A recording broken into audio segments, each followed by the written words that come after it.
Now what do I do in terms of installing the tub and getting electricity to the tub itself? One option is with the smaller machines, you can do a 110 volt, 120 volt regular power, like a glorified hair dryer cord. It plugs right into your wall. That's a 120 volt standard receptacle with a GFCI. Now let's talk a little bit real quick about GFCI. Stands for Ground Fault Circuit Interrupter. What this thing does, a little box inside here, it's a bean counter.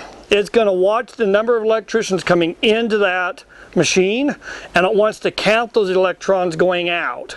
If it loses count and it can't count as many coming out as going in, the assumption is that it's going through a human body and it needs to shut off.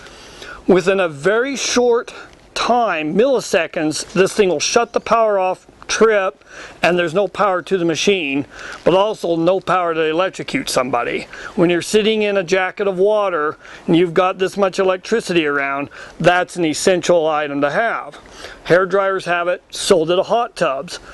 This is a neat setup that works on a smaller hot tub, especially if they're inside. People do install these little tubs inside their home.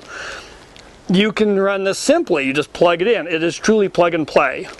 Disadvantages of this, and our 110 volt hot tubs are convertible to 240 volt, is that they really take a long time to heat outside. Like days, they take a long time to heat up, and it shuts the heater off as soon as you turn on the jet, so that water's going to get cold. There's a couple different versions. They do the same thing. They look slightly different, but they've got the test and reset button.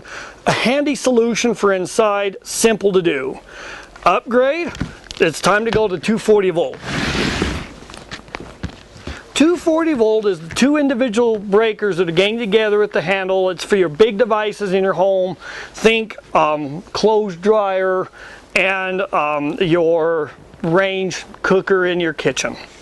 The wire's bigger, your amperage is bigger. Now we're talking full service. This is number 6 AWG, American Wire Gauge wire. This is number 6 wire. This is what you want for running a hot tub on 240 volt service. You can run 60 amps through this, or the standard 50, which they're designed for. This is the hookup wire you're going to want. This particular wire is unique because it's like an extension cord. It's rubber. You can walk on it. It'll sit out in the sun. It's durable. This is the sort of wire you'd see at fairs and off-site events, trade shows and whatever that you see people running their large power with. It's very expensive, but it's handy. It can run on the ground, and it's very flexible. You can get it somewhere where you wouldn't be able to get conduit perhaps. But anyway, so this is number 6 wire. You can run it right up to the spa from your electric service. The more common way actually to hook up a spa is to have some sort of a somewhat flexible conduit. It's called flexible conduit. Liquid tight is another name for it, depending on the brand. And you pull individual wires through that you need for your service. Now interestingly, on this one, I have a white neutral, which is what you'd want if you're taking a 110 volt tub and converting it to 240, which they're designed to do. I still need the neutral. But our jacuzzis that are 240 volt only need 240. That's all you need right there. That'll run a hot tub.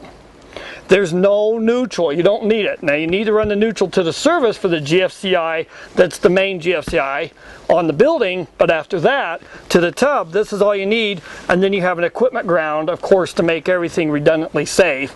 You're going to need that wire to activate that GFCI and to keep the thing safe.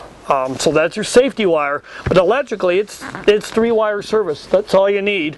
And this conduit's handy. You run it along from your building, you come up close to the tub, then you change to this flexible stuff, and you can actually stub that into the machine itself. It goes into the machine and then gets you close to the panel, and then the wires enter the panel and are individually set up.